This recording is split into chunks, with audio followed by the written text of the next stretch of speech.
So continuing with the senior class, how do these guys extend or advance? We got to get a better speaker next year. I mean, we have to. I mean, it is, I swear to God, it's like Charlie Brown's teacher. And it's not my hearing, I don't think. Is it? What? Can you guys hear it? The last guy. Go ahead, sorry, Mark. Go ahead. I'm using an iPhone 5, I swear. Wah, wah, wah, wah. Go ahead, Mark. On the senior class again, how do Yep. those guys extend or advance what you and the last year's seniors put in place last year? That's a good question. I think they did that in many ways. Number one is they did that through their work ethic. They continued to work hard in the weight room and on the practice field and do it with intensity. You know, I thought that was a big part of it. They continued to embrace their roles. You know, as long as you were clear with what their role was and defined it for them, they embraced that role. You know, they continued to develop the relationship with the coaching staff. I think that's a big part of it. And you know, the biggest thing to me is that they understand the word teamwork and working together. They embrace the younger players. You know, you think about it, I think 10 years from now, when you look back on these last two senior classes, you know, obviously they'll be an important part of Penn State football history.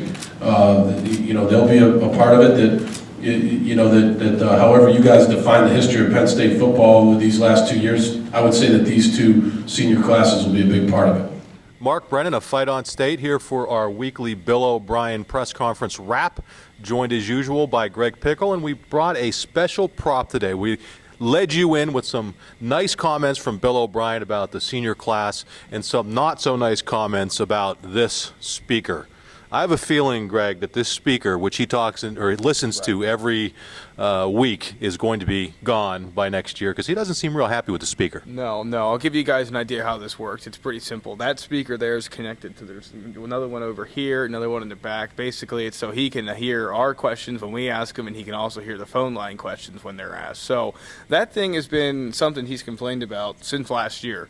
And he finally came, he started with the Charlie Brown comment last year. He came back to it today, and he's right. It doesn't really work well. So, yeah, I don't think that one will last until this time next year. Yeah, on a much more serious note, again, joined by Greg Pickel of FOS, Bill O'Brien had a lot of really nice things to say about this year's senior class, playing their last home game at Beaver Stadium against Nebraska this weekend. However, there were some surprises. We knew, you know, more than likely that Kyle Boblitz wasn't going to be back. He told the stat after the last game. The writing on the wall seemed to be there for Alex Kenny. But Gary Gilliam, to me, a shocker. I mean, I just talked to him after the last game, and he indicated to me that he intended to be back. And here, now we hear that Gary Gilliam, offensive tackle, will not be back. I guess, I don't know if that means he's not petitioning for a sixth year. Bill O'Brien didn't give a lot of comments, but to me, that was kind of a, I don't want to say a head scratcher, but kind of a stunner to me. Yeah, it really is. And, you know, Ty Howard spoke after Bill O'Brien took the stage here today, and he had said as well that they just found out recently. So I think that, you know, when Gary had spoke to Mark after the game Saturday, I'm not totally sure he was lying to you. You know, I think that this conversation really came about in the last couple of days. Why, we don't know. Bill O'Brien was very tight-lipped about it, as he was with all the other guys. It wasn't just Gilliam that he wouldn't go into those conversations with. But that was surprising, especially earlier in the year. It seemed almost a reached conclusion that he had gotten this sixth year, that he already applied for it. Then it came out today that he had decided not to. So it'll be interesting to see, you know, if anything comes out about that after next Saturday's game, or perhaps at the end of the season when we talk to these guys to wrap things up in 2 weeks. But, yeah, very interesting. I don't think anybody was really expecting to see that. It really makes you wonder now about that offensive line depth. And you know they're looking at some guys in terms of recruiting, but it makes that a bigger issue now, I think. Yeah, he talked a lot, Bill O'Brien did, throughout this season about guys like Andrew Nelson, some of the redshirt freshmen that we haven't seen, and maybe this is an indication that they really think those guys are further along, because Gilliam, to me, while not a dominating offensive lineman by any means, he was a guy who was functional when he went in there, you know, moved over from tight end. It'll be interesting to see what, if anything, else we can get out of this. Bill O'Brien was not really opening up about it, and I get that. I mean, these are conversations between him and the players, but to me that was a bit of a stunner. Another name on there that may jump out at you is Matt Lehman, and it sounds like they're still in the process. I don't think he can actually apply for that sixth year until he misses the remainder of, until after the end of this season. So it looks like there's still hope that Matt Lehman, tight end, could come back. Yeah, Bill O'Brien coined that as a just-in-case inclusion. He said it was very important in his mind that these guys get to be honored in front of a home crowd, and it's not a certainty that Matt Lehman will get it. We've talked about this. It's iffy with the way he transferred here, of course. Yeah. It's not a foregone conclusion that he's going to be granted that despite missing most of this season. So I think that it's the right call, and I think it makes sense. As Bill O'Brien said, they will indeed still try and seek it, but for now, it's a just-in-case inclusion. Yeah, no major injuries to report other than Charles London. We understand Bill O'Brien comes out, says that Charles London was jogging this week, or I don't know exactly when it was, and broke his foot. That's bad news for Charles London, but overall, going into the final 2 games of the season, other than injuries that we've already reported here, guys who are either out for the year or have been slowed throughout the season, nothing new to report right now. No, pretty standard bumps and bruises, heading into this portion of the season. That's to be expected. So yeah, nothing of note. I don't even think he mentioned anybody in terms of bumps and bruises. So pretty par for the course heading into Nebraska. Yeah, we're using this microphone, by the way, because here in the media room, when nobody else is here, there are like steam pipes that cause crazy. So this is don't mind this thing. We're just using it so the audio is a little bit better. What were some of the other things from the press conference today, Greg, that kind of caught your eye and ear? Yeah, he talked a lot about this senior class. We mentioned that, how much they meant to him, how much he hopes that a lot of people come out and watch this game on Saturday, support this senior class. I think he got plenty of questions on that and pretty much covered everything you would think he would cover there. He talked about Adam Brennan, how he's improved. I think that's a couple times now he's gotten the question about Brennan, the tight end from Cedar Cliff. And look, I think the kid's been better with blocking. I watched him in high school. I know some of you did as well. And quite frankly, he didn't do a whole lot of it because he didn't have to. But now he has. And, he had that holding call back early in the season. It was a part of a rough start for him in that one game. He had a scrimmage penalty, then a hold. And I think he's really started to figure out the way to block properly. And I think that's why you've seen him on the field more. Obviously, he got his first TD catch against Purdue last weekend. Going out through the rest of this press conference, he talked about Nebraska. He talked about the fact that the Cornhuskers will spread them out. And that's something I think that's very interesting to watch. It's been very, very evident that this Penn State defense does have trouble when teams get into space. And Nebraska has the guys to do it. So that'll be interesting to watch as well. Of course, he got the token Christian Hackenberg question and spoke about his progression. We won't rehash that. It's about what we've heard all the season long. Yeah. And the kick return team I thought was interesting. He said after Saturday's game they may look for, quote, some more hungrier guys to play on that unit after giving up a 100-yard kick return and then also almost giving up one if it was not for Sam Fickett. No changes there. Bill O'Brien says they need to coach it better. So the 112th kick return defense in the country, we'll see if it gets coached better this week. Yeah, he's becoming a lot like Andy Reid with this. We have to coach them better. How do you? I guess maybe they break down the film of the kick return team and find different things that they have to do. I'm sorry, the kick coverage team and find different things they have to do. Now, granted, there are a lot of run-ons and that sort of thing on that team, but some of the mistakes, poor tackling, that sort of thing. I just don't think the run-on thing explains all of it, but we'll see if they get better this week. Nebraska, one thing that we know, Taylor Martinez is out. He's not going to be there, but this team still brings a lot of really good athletes onto the field, a lot of speed. Fast guys have really given Penn State trouble. That's one of the things. And I know that may sound oversimplistic, but really, if you look at the teams that Penn State struggled with, and I think that's one of the things where you talk about the sanctions where it's hit. I just don't think they have the same kind of overall top-to-bottom team speed as maybe some of these other teams right now. No, they absolutely don't. I think this matchup as a whole could be, when you talk about it, you're being oversimplistic. Why? Because Penn State has to figure out a way to stop guys with speed in space. We know this. That's been a problem all year long. And they got to score points. I think that, to score points, we'll have our predictions, of course, later in the week. But I think this offensive time obviously has struggled to consistently keep scoring. And I think Nebraska will score.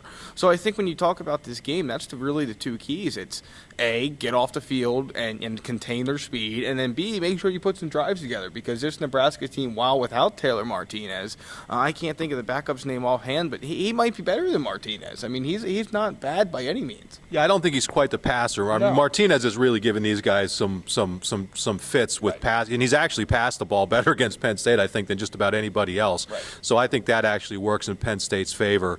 But yeah, you talk about a team that's going to come in here with some solid athletes and Obviously not going to back down at all. One of the interesting things, talking to Malcolm Willis afterward, he was asked specifically what he remembers about that game a couple years ago. And as people know, it was 2011, right after the whole scandal erupted here.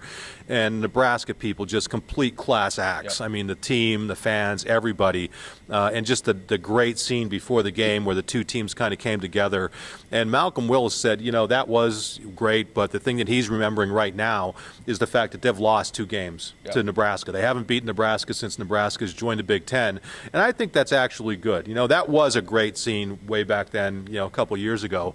But the fact that they're focusing not on that, but focusing on, this team's had their number for 2 years. It's time to maybe turn that around. I think that's a good kind of train of thought for these players to have. Yep, I think it absolutely is. And in that same vein, last year I think you'll remember that Penn State came out and they did the stadium thing. They put 2012 up. They introduced all the seniors. This year, I can't remember how they did it last year, but I don't think they did it this way. They're going to come out, introduce the seniors, and then go back in the locker room, refocus on the game, and then come back out. And I really think that's the way to go. Look, I think that Bill O'Brien wants a lot of people at this game. Obviously, the fans want a lot of people there. It's more fun for you guys when more people show up. But I don't think that when you get everyone out there, then they stand around and honor guys, and that emotion hits them, that for these 17 guys, this is their last game in blue and white at Beaver Stadium. I just think that's the right call to get them back in the locker room and sort of refocus, so to speak. And that's what they're going to do this weekend. So, yeah, the focus is on beating Nebraska, obviously ending that losing streak, but also on making sure that the emotion is right and the mental part of it is right before kick time. Yeah, the guys from WTAJ are coming in as we speak. Casey Kantz kind of pushing a train of thought, got Jordan Lucas into trouble. Poor Jordan Lucas has a post-big play celebration where he takes a selfie of himself, and Casey Kantz had to ask Bill O'Brien about it, and I think Jordan Lucas is going to get in trouble solely because of KC. It's all his fault, and I don't know. I mean, that's kind of... We'll have a chance. We're taping this on Tuesday. We'll have a chance to talk to Jordan tomorrow morning, Wednesday morning. It'll be interesting to see what, if anything, he has to say about what Bill O'Brien had to say about his post-interception celebrations. Yeah, Jordan Lucas talked about that with Mark afterwards at his celebration he does, and Malcolm Willis was asked about it as well. And I did think that was another interesting part of this, too, that Bill O'Brien went back and related Joe Paterno's idea of not celebrating as individuals but as a team, and that Bill O'Brien wants to carry that to this program as well. So I think that was interesting. That sort of stuck out.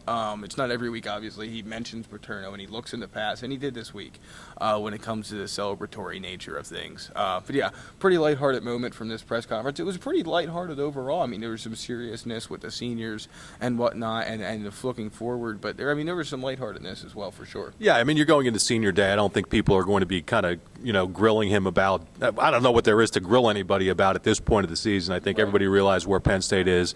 One of the things for Penn State, I think it's important for them to try to get this win. So Corey Geiger was pushing this line of questioning, and I think it's actually a good one.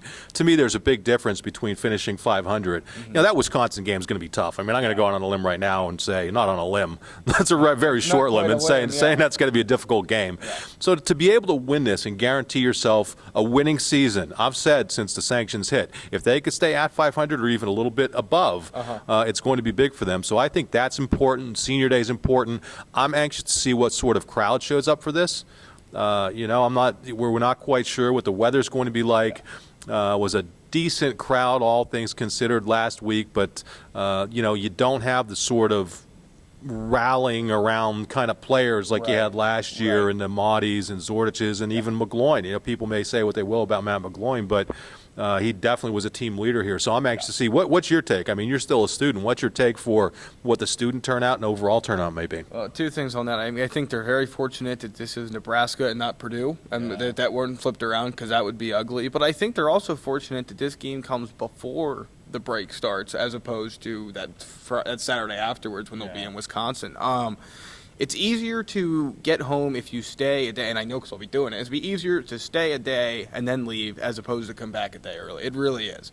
And I think that the student section, it's not going to be what it normally is. I really don't think it is. But, man, we've thought of that before. I mean, we've thought numerous times for these non-conference games that they weren't going to show up, and for the most part they have. So it's really tough to gauge where this is going to be. Obviously, if the weather's crappy, last week was a beautiful weather weekend for the middle of November. If the weather doesn't hold up, maybe it's not as good. But I think we're going to see more people in the stands, and maybe it'd be reasonable to expect at this point. I think they get a decent crowd again in that 90s range that they announced this week, maybe closer to 85. But I think it'll be okay crowd wise.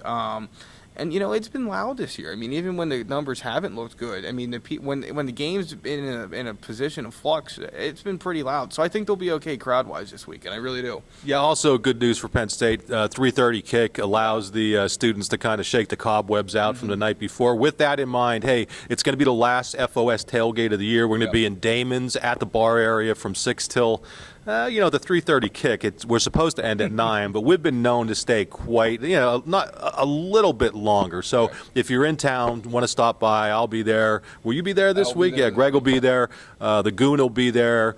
Some other former players will be there. So it should be a good time. So I think that's really about all we have to say after this game. Next week will be our last Bill O'Brien press conference wrap of the season. And we look forward to doing that one. But for now, let's just put the final wraps on this one. This is Greg Pickel. I'm Mark Brennan. We're both a Fight on State, and this is the speaker that you will not see. I'm sorry, speaker, but I think your days are numbered. So long, speaker. Thanks, everybody.